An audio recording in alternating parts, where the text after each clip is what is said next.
Writing Center here at FSW. Today, we're going to go over a little refresher on the concept of plagiarism and talk about the tools that are available to help you avoid it. So you hear the word a lot in an academic setting, but what actually is plagiarism? It refers to a form of cheating that involves taking someone else's intellectual property, meaning their words or ideas, and passing them off as your own. What does that look like? Well, there are a number of ways that you might plagiarize without realizing it. It's relatively obvious that copying and pasting someone else's words without including quotation marks or citations is cheating, but there are a lot of sneakier ways to plagiarize too. For example, you could paraphrase without including a citation. You could use an in-text citation with a direct quote, but forget to put on the quotation marks. You could have a citation in the wrong place, mix up your sources, or cite using the wrong information, all of which does count as plagiarism.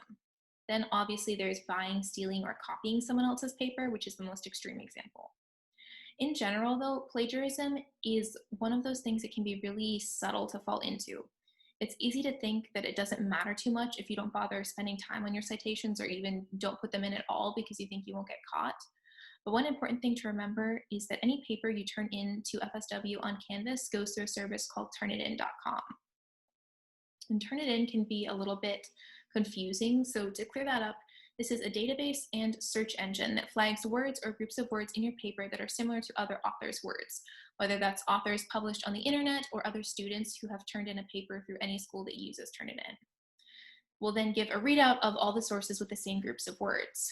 On Canvas, sometime after you turn your assignment in, you'll be able to see a percentage score associated with Turnitin. And that score doesn't necessarily directly indicate how much you've plagiarized. So a 10% score doesn't mean that 10% of your paper was copied from another source. Turnitin is a machine, so it's going to catch specific phrases that can't be reworded, like names and other things. But if your Turnitin score is high, say 15 to 20% and up, there's a good chance that you've done something wrong in regards to your citations. Your professor can see exactly which words and groups of words are being flagged as matching other sources, which means they can evaluate whether or not you've actually plagiarized. Ideally, though, you would know well before you get to the point of looking at a Turnitin score that you have not plagiarized. So how do you avoid plagiarism? If you paid attention to our examples before and to the concepts you learned in Comp 1, then you already know the answer. You avoid plagiarism by giving proper credit to the sources you use for your papers, which means including correctly formatted in-text citations and a reference page. In order to include those proper in-text citations, you need to understand what's required for the different ways you may use a source, quoting it or paraphrasing it. When you quote something, you're using the exact words written or spoken by someone else, making no changes. The words of the quote must always be placed either in quotation marks or in block format, which is used for long quotes. And keep in mind that long quote is not an arbitrary distinction, but it's something that's specifically defined by each citation style. So you want to make sure you're checking how your particular style defines it so that you know which quotes to use that for. Regardless, whether you're using the block format or the quotation marks, an in-text citation must always be present for a direct quote. Paraphrasing is when you take information or ideas provided by someone else and explain them in your own words. When you paraphrase, you must significantly change the sentence. So let's say we have something that says, she loves cats more than any other animal. It's not a paraphrase if you turn around and say something like, she loves felines more than any other mammal. Swapping out one or two synonyms does not count as a paraphrase. Instead, you want to completely restructure the sentence. You could say something like, out of all the animals, cats are her favorite. That's the same information, but said in a new way. Cats has become the subject, and all the information is switched around, so we have a completely new sentence. Another common mistake made with paraphrasing is to leave off the citation. Because the ideas are coming from somewhere else, you must have a citation. We know these are your own words because there are no quotation marks. Now you must give credit to whoever gave you the ideas in the first place. In Comp 2, you'll most often use MLA format to create your citations. This means you'll have in-text citations in parentheses after a quote or a paraphrase, and your reference page will be referred to as a works cited page. There are a number of places where you can get help with MLA, including the Writing Center, but one that you all already have access to is the Little Seagull Handbook, one of the textbooks for your course. To finish out this video, we're going to quickly review how to use the handbook to help you cite sources. There are a lot of sections in this book, including one on how to avoid plagiarism that you might want to check out. But for our purposes today, we're going to focus on the MLA section. So all the pages in this section are marked by the nice little green stripe at the top so you can find them quickly and easily.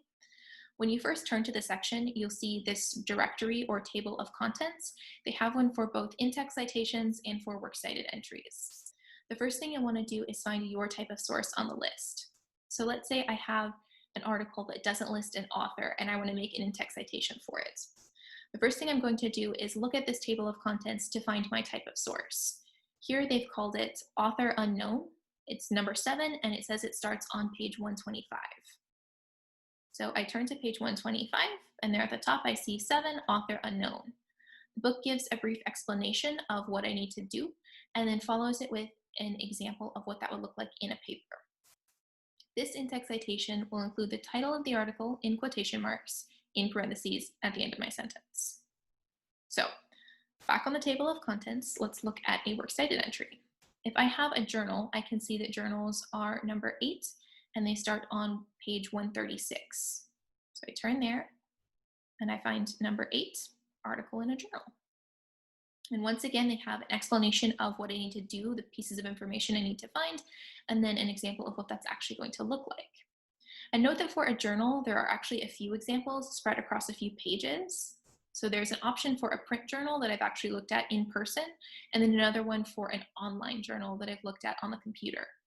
You want to make sure that you're looking at the right one so you have all the information you need for your exact source on your particular works cited page. Okay, so this has been a brief review of the concept of plagiarism and how you can use the Little Seagull Handbook to help you avoid it. If you do need more help or you want to review these concepts further, you're welcome to connect with the FSW Writing Center. We can help you with any stage in the writing process, whether that's putting together citations like we just talked about, brainstorming for an assignment, making up an outline, revising a thesis statement, anything writing related. There are 2 ways you can connect with us. You can have a live tutoring session via Zoom with no appointment needed, or you can drop your essay off for review via email. For semester-specific hours and the links to access each option, please visit fsw.edu/academic support. All right, guys, thank you for sticking with me through this review, and I hope you have a great semester in Comp 2.